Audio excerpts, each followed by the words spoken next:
আসবার জন্য। তো আজকে আমরা এখানে এসেছি এবং হচ্ছে কি আজকে আজকে আমরা জানি যে হচ্ছে আমাদের দেশের সবাই একটা আসলে সবাইকে একটা ভয়ভীতির মধ্যে রেখেছে এবং এখন পর্যন্ত আমরা সরকারের কোনো পরিচয় আসলে নেই।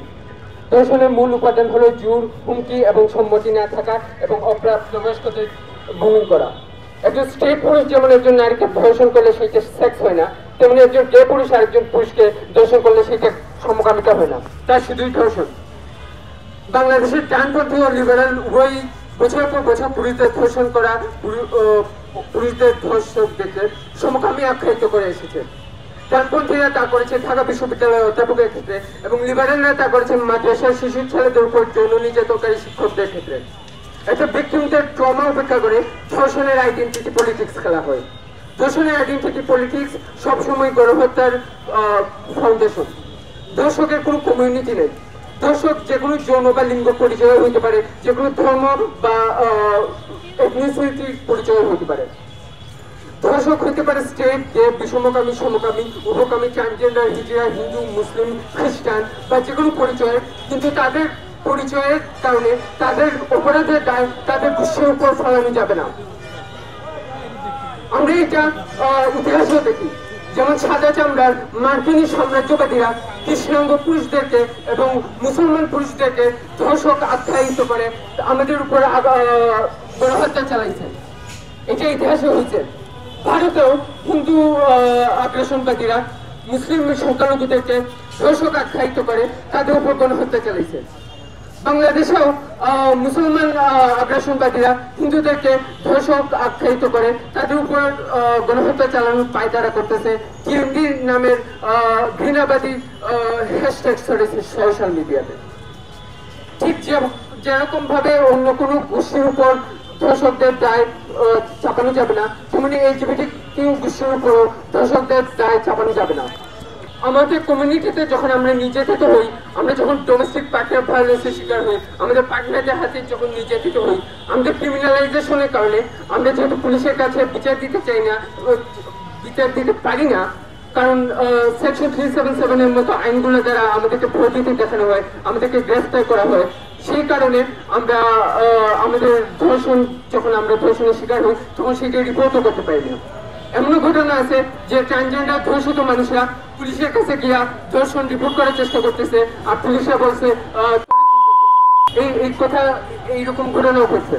এখন নির্যাতিত মানুষরা, নির্যাতিত সংখ্যালঘু মানুষরা ধর্ষণের জিনিসটা রিপোর্টও করতে পারতেছে না অথরিটির কাছে, কারণ বাংলাদেশে মেন রেপ ল নেই, ট্রান্সজেন্ডার রেপ ল নেই, আছে শুধু সেকশন 377। যে বিষয়টা সেটা হচ্ছে যৌন হয়রানি এবং সমকামিতাকে একসাথে মিশিয়ে ফেলে সমকামীদেরকে এক ধরনের ডিহিউম্যানাইজ করার চেষ্টা করা হচ্ছে। এবং এটা শুধুমাত্র হচ্ছে ঢাকা ইউনিভার্সিটিতে হচ্ছে বা কোনো একটা নির্দিষ্ট জনগোষ্ঠীকে ঘিরে হচ্ছে এরকম না, সারা বাংলাদেশে আসলে আমরা উগ্র ডানপন্থী এবং ধর্মীয় যারা উগ্রবাদ ছড়াচ্ছে তাদের কাছ থেকে এই ধরনের অপচেষ্টা হচ্ছে আমরা দেখতে পাচ্ছি। তো আমরা যদি খুব সিম্পলি বুঝতে চাই যে ধর্ষণ আসলে কেন হয় বা যৌন নিপীড়ন যে কেন হয়, আমরা যদি একটু মনে করি যে ঢাকা ইউনিভার্সিটিতে গত বছর বা তার আগের বছর জুনায়েদ নামে একজন প্রফেসর তার শিক্ষার্থীদেরকে হচ্ছে যৌন হয়রানি করেছিলেন, এবং এই যৌন হয়রানিটা কিন্তু হয়েছে সে তার পাওয়ারকে ইউজ করেছে এবং পাওয়ারকে ইউজ করে ভিকটিমকে এক ধরনের সাইলেন্স করার চেষ্টা করা হচ্ছে। কিন্তু তখন তো আমরা কোনো ধরনের গোষ্ঠীকে বলতে শুনি নাই যে হচ্ছে এটা আসলে বিষমকামীদের একটা এক্সক্লুসিভ প্রবলেম। তো এই প্রবলেমটা সমকামীদের ভেতরে আছে এবং এই প্রবলেমটাকে আমরা অ্যাড্রেস করি, এবং এই প্রবলেমটাকে অ্যাড্রেস করার একটা পার্টি হচ্ছে সমকামীদেরকে স্বীকৃতি দেওয়া।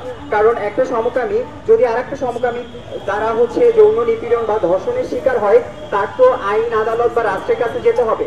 তো তার তো একটা প্রাতিষ্ঠানিক এবং আইনগত স্বীকৃতি থাকতে হবে। স্বীকৃতি না থাকলে তো আসলে এইভাবে হচ্ছে আপনি এই ধরনের নিপীড়নকে ঠেকাতে পারবেন না। সেকেন্ড যে বিষয়টা আমি অ্যাড্রেস করতে চাই সেটা হচ্ছে যে এই বিষয়টার সাথে জড়ায় যেভাবে হচ্ছে আসলে এলজিবিটিকিউ মানুষদেরকে ডিহিউম্যানাইজ করা হচ্ছে, এই জিনিসটা আমরা নিন্দা জানাই এবং আমরা চাই। দীর্ঘ সময়ে ধর্ষণ এবং যৌন নিপীড়ন বিরোধী আন্দোলনের সাথে আমি সক্রিয় ছিলাম, এবং শিক্ষা প্রতিষ্ঠানে যে যৌন নিপীড়ন বিরোধী নীতিমালা এসেছে সেই আন্দোলনের সাথে জাহাঙ্গীরনগর বিশ্ববিদ্যালয়ে ছাত্রী হিসাবে 98 সালে ধর্ষণ বিরোধী আন্দোলনের একজন সক্রিয় কর্মী হিসাবে কিন্তু আমরা লাগাতারভাবে এখনো আছি। এবং এই যে বিশ্ববিদ্যালয়ে যে যৌন নিপীড়ন বিরোধী নীতিমালা কার্যকর হয়নি এখনো ঠিকভাবে, এটাতে আমরা খুবই উদ্বিগ্ন। এবং সম্প্রতি আমরা দেখলাম যে রসায়ন বিভাগে এরশাদ হালিম নামে একজন শিক্ষক প্রফেসর, তিনি হচ্ছে তার পুরুষ শিক্ষার্থীদেরকে যৌন নিপীড়ন করেছেন এবং শিক্ষার্থীরা পরে বা ছাত্ররা বাইরে এসে এটা নিয়ে তারা হচ্ছে আন্দোলন করার পরে হচ্ছে গ্রেফতারও করা হয়েছে ওই নিপীড়ককে। আমি মনে করি যে এই বিষয়গুলো, এবং আমরা জানি বেশিরভাগ সময় খবরে আসে যে মাদ্রাসাতেও হচ্ছে কি অনেক সময় শিক্ষকরা শিক্ষার্থীদেরকে ধর্ষণ করে, এবং আমরা সবসময় আমাদের আন্দোলনের পক্ষ থেকে বলেছি যে ধর্ষণ কিন্তু কোনো যৌনতা না, এটি কোনো যৌন মিলন নয়, এটা হচ্ছে একটা ভায়োলেন্স, একটা সহিংসতা, যেখানে জোর জবরদস্তি করে একজন ক্ষমতাবান লোক, সে একজন যার কাছে ক্ষমতা নাই, সে শিশু হতে পারে, নারী হতে পারে, প্রতিবন্ধী হতে পারে, যে দুর্বল কমিউনিটির হতে পারে, এই যে শিক্ষক ছাত্রের সাথে যেটা করলো, তার মানে কি সেখানে তার যে ক্ষমতা আছে, জানে যে একটা শিক্ষক ছাত্রকে নির্যাতন করলে সে গিয়ে কারো কাছে হচ্ছে কি বলবে না, পরীক্ষার রেজাল্টের কারণে তা ভবিষ্যতের কারণে সে মুখ বুঝে সহ্য করবে। যদি এবং এটাও দেখতেছি যে হচ্ছে এইচআইভি বেড়ে যাচ্ছে, এটা 10টা হচ্ছে, এটা 10টা কি হচ্ছে এখন এলজিবিটি আইন যায়। তাই কি যখন এই কথাগুলো বলে বড় বড় প্রফেসর বা বড় বড় ইয়ারা বলে, আপনি কোন প্রমাণের ভিত্তিতে বলেন? হ্যাঁ, তো এটা আর কি। এবং